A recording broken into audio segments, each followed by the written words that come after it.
Hello guys, welcome to point academy. இன்றைக்கி இந்த video நாங்கள் எதை பற்றி பார்க்க போகிறோம் அப்படின்னு சொன்னால், மீமிஃபை யூஎஸ்டிடியுடைய ஒரு அப்டேட் தான் இன்றைக்கான இந்த வீடியோவில் நாங்கள் பார்க்க போகிறோம். ஓகே, இப்போ இந்த மீமிஃபை யூஎஸ்டிடின்னு சொல்கிறது வந்து எங்களுக்கு ஒரு மீம் கோயினாக பார்க்கப்படுது. இந்த மீம் கோயின் வந்து எங்களுக்கு பிரேக் அவுட் பண்ணப்படணும். இப்போ இந்த பிரேக் அவுட் வந்து எப்படி பண்ணப்படணும் அப்படின்னு சொன்னால், இங்கே பார்த்தீங்கன்னா நான் உங்களுக்கு 4 ஹவர் சார்ட்டில் காட்டிட்டு வரேன். 4 ஹவர் சார்ட்டில் பாருங்கள், எங்களுக்கு வந்து ஒரு கிளியரான ஒரு ஃபோல்டிங் வெஜ் பேட்டர்ன் ஃபார்ம் பண்ணிட்டு வருது. சரியா? இந்த ஃபோல்டிங் வச்சு வந்து எங்களுக்கு எங்கே பிரேக் அவுட் பண்ணணும்னு சொன்னால், இந்த பிளேஸ் தான் கரெக்டான பிளேஸ் வந்து எங்களுக்கு மார்க்கெட் வந்து பிரேக் அவுட் பண்ணி மூவ் ஆகிறதுக்கு. அது ஏன் அப்படின்னு சொன்னால், எங்களுக்கு வந்து இந்த ஃபோல்டிங் வச்சில் பாருங்கள், இந்த பிளேஸ் இருக்கிறது தான் நெக்லைன். சரியா? இந்த பிளேஸ் இருக்கிற நெக்லைன்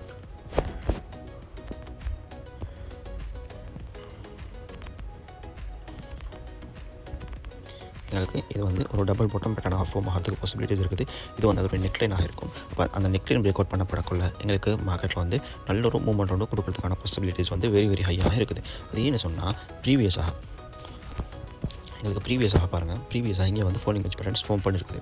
அப்போ இந்த ஃபோல்டிங் வெஜ் பேட்டர்ன்ஸ் ஃபார்ம் பண்ணதுக்கு பின்னால் folding veg pattern break out பண்ணதுக்கு பிறகு பிரேக் அவுட் பண்ணதுக்கு பிறகு நாங்கள் பார்த்தோம்னா எங்களுக்கு ஆல்மோஸ்ட் 728% கிட்டே எங்களுக்கு வந்து பம்பாக இருக்கிறாங்க.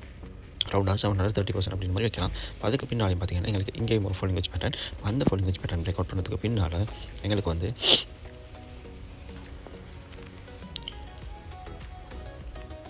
ஆல்மோஸ்ட் 400% கிட்ட எங்களுக்கு வந்து பம்பாக இருக்கிறாங்க. அதே மாதிரி இங்கே வந்து பார்த்திங்கன்னா இப்போ வந்து கரண்ட்டாக ஒரு ஃபோல்டிங் வெஜ் பேட்டர்ன் இருக்குது. அப்போ இந்த ஃபோல்டிங் வெஜ் பேட்டர்னில் டெய்லி சார்ட்டில் பார்த்தீங்கன்னா சொன்னால் இந்த ஃபோல்டிங் வெஜ் இருக்குது. அதே மாதிரி 4 ஹவர் சார்ட்டில் இந்த ஃபோல்டிங் வெஜ் இருக்குது. அப்போ இந்த ஃபோல்டிங் வெஜ் பேட்டர்ன் எங்களுக்கு பிரேக் அவுட் நடக்குதுன்னு சொன்னால் எங்களுக்கு வந்து முதல் டார்கெட்டாக இந்த எஃப்இஜி வரைக்கும் டார்கெட் பண்ணலாம். டெய்லி சார்ட்டுடைய இந்த எஃப்இஜி வரைக்கும் எங்களுக்கு வந்து ஈஸியாக டார்கெட் பண்ணிக்கொள்ளலாம். அது ஏன்னு சொன்னால், இதில் பாருங்கள், இதில் வந்து ஒவ்வொரு பர்சன்டேஜ் பேர்த்துக்கு இதில் வந்து 720, அப்போ இதில் வந்து 400 சம்திங் தரும். அப்போ நான் மொத்தம் இதில் இருக்கிற கல்குலேஷன்ஸ் எங்களுக்கு என்னென்னு சொல்லி பார்த்தோம்னா, சினாரியோ என்னடா, ஒவ்வொரு மூவ்லையும் எங்களுக்கு வந்து 300% வந்து மைனஸ் ஆகுது. சரி, 300% வந்து மைனஸ் ஆகுது. அப்போ இதில் வந்து போகிறது வந்து 100% தான் இருக்கும். அப்போ இந்த எஃப்இஜி வரைக்குமே எங்களுக்கு வந்து மார்க்கெட் மூவ் ஆகும் அப்படின்ற மாதிரி எங்களுக்கு ஒரு எக்ஸ்பெக்டேஷன் இருக்குது. அது ஏன்னு சொன்னால், எங்களுக்கு இங்கே பாருங்கள், இங்கே வந்து எங்களுக்கு மார்க்கெட் ஒரு கிளியரான ஒழுங்கான ஒரு சைட்வேஸ் கொடுத்துருக்காங்க. அந்த சைட்வேஸுக்கு பின்னாக்க மார்க்கெட் இப்போ இருக்கிற ஃபேஸ் எதுன்னு சொல்லி பார்த்தோம்னா ஒரு மேனிப்புலேஷன் ஃபேஸாக இருக்கும். அது வந்து ஒரு அக்யூமுலேஷன் ஃபேஸ், இது ஒரு மேனிப்புலேஷன் ஃபேஸ் ஆகும். சரியா? இந்த மேனிப்புலேஷன் ஃபேஸ் மட்டும் பிரேக் அவுட் பண்ணால் பட்டுச்சுன்னு சொன்னால் அது டிஸ்ட்ரிபியூஷன் ஃபேஸாக மாறும். அப்படி இல்லை, இது வந்து எங்களுக்கு ஃபேக் அவுட்டாக மாறுதுன்னு சொன்னால், இது வந்து ஒரு ஃபேக் அவுட்டாக தான் எங்களுக்கு மாறுது அப்படின்னு சொன்னால் எங்களுக்கு வந்து என்ன செய்யணும்னு சொன்னால், இந்த எஃப்இஜி கேப் அப்படி இல்லைன்னு சொன்னால் இன்னும் ஃபர்தராக மேலே போக இந்த ட்ரெண்டில் ரிஜெக்ஷனை ஃபேஸ் பண்ணிட்டு மார்க்கெட் திருப்பியும் கீழே வரதுக்கான பாசிபிலிட்டிஸ் வந்து வெரி ஹையாக இருக்குது. அது எப்படி மேலே போகும் அப்படின்னு சொல்லி நான் சொல்கிறேன்னு சொன்னால், நான் உங்களுக்கு RSI எனபிள் பண்ணி காட்டுறேன், உங்களுக்கு இன்னும் கிளியராக இருக்கும். RSI வந்து 4 ஹவர் சார்ட்டில் காட்டிட்டு வரேன். 4 ஹவர் சார்ட்டில் பாருங்கள், இப்போ வந்து ஓவர் சோல்டில் இருந்து இப்போ இருக்கிற பிளேஸ் வந்து பாருங்கள், ஓவர் சோல்டில் இருந்து மேலே மூவ் ஆகுது. இப்போ மேலே மூவ் ஆகுது, சின்ன மூமெண்ட்டும் இருக்குது.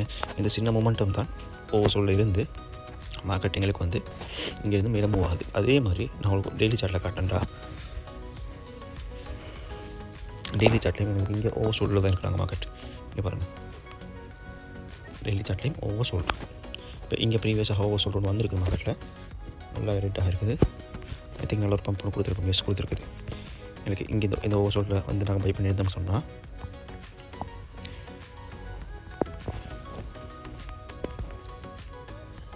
இங்கிருந்து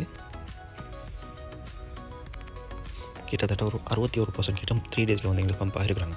அப்போ எங்களுக்கு வந்து இதையும் எக்ஸ்பெக்ட் பண்ணலாம். எங்களுக்கு மார்க்கெட் வந்து நாங்கள் சொன்ன டார்கெட் வரைக்கும் மூவ் ஆகும் அப்படின்ற மாதிரி எங்களுக்கு வந்து எக்ஸ்பெக்ட் பண்ணிக்கொள்ளலாம். இதே நான் உங்களுக்கு வீக்லி சார்ட்டில் காட்டினாலும், வீக்லி சார்ட்லேயும் பாருங்கள், ஓவர் சோல்டு தான். ஜூம் பண்ணி பார்த்தோம்னா நாங்கள் ஓவர் சோல்டு 30க்கு கீழே. சரியா? அப்போ வீக்லி சார்ட்லையும் எங்களுக்கு வந்து ஓவர் சோல்டில் தான் இருக்கிறாங்க. அப்போ எங்களுக்கு வந்து இது 3லேயும் ஓவர் சோல்டில் இருக்கிற ரீசனால் எங்களுக்கு வந்து ஒரு ரிலீஃப் பவுன்ஸ் கொடுக்கறதுக்கான பாசிபிலிட்டிஸ் இருக்குது. அப்போ எங்களுக்கு வந்து இந்த வீக் க்ளோஸோடு எங்களுக்கு வந்து என்ன செய்யலாம்னு சொன்னால், நெக்ஸ்ட் வீக் வந்து இது வரைக்கும் பம்ப் ஆகலாம். இந்த வீக்லியோடைய எஃப்இஜி 0.001596 0.002056 வரைக்குமே எங்களுக்கு ஃபஸ்ட் டார்கெட்டாக இது வரைக்கும் பம்ப் ஆகலாம். செகண்ட் டார்கெட்டாக இது வரைக்கும் பம்ப் ஆகலாம். 0.0033 0.002743 வரைக்குமே எங்களுக்கு வந்து பம்ப் ஆகலாம். அப்போ எங்களுக்கு வந்து இப்போ இருக்கிற பாசிபிலிட்டிஸ் இருக்குதுன்னு சொன்னால், இங்கிருந்து இப்போ கரண்ட்டாக இருக்கிற பிளேஸ்லேருந்து மார்க்கெட் கொஞ்சம் ரிவர்ஸ் ஆகி மேலே மூவ் ஆகி வீக்லியோட எஃப்இஜிஸ் இருக்குது. அப்போ அந்த எஃப்இஜி ஒரு கிட்டத்தட்ட 50% கிட்ட இருக்குது. அப்போ அந்த எஃப்இஜியை ஃபில் பண்ணிவிட்டு திருப்பி கீழே வரும். அப்படி இல்லைன்னு சொன்னால் எங்களுக்கு வந்து மார்க்கெட் என்ன செய்யணும்னு சொன்னால், இன்னும் ஃபர்தராக மேலே மூவ் ஆகும். பட் கீழே வரதுக்கான பாசிபிலிட்டிஸ் தான் வெரி ஹையாக இருக்குது. அப்போ இங்கே பாருங்கள், இங்கே வந்து இங்கே வந்து நடந்தது என்ன, ஆல்மோஸ்ட் ஓவர் சோல்டு வந்ததுனால தான் எங்களுக்கு மார்க்கெட் ஒரு 700% பம்ப் ஆகிருப்பாங்க. பட் இங்கே ஓசோட்டுக்கு வந்திருக்குது. வந்தாலும் இப்போ இங்கேயும் வந்து நாங்கள் 700ன்னு சொல்லி நாங்கள் டார்கெட் பண்ணாலும்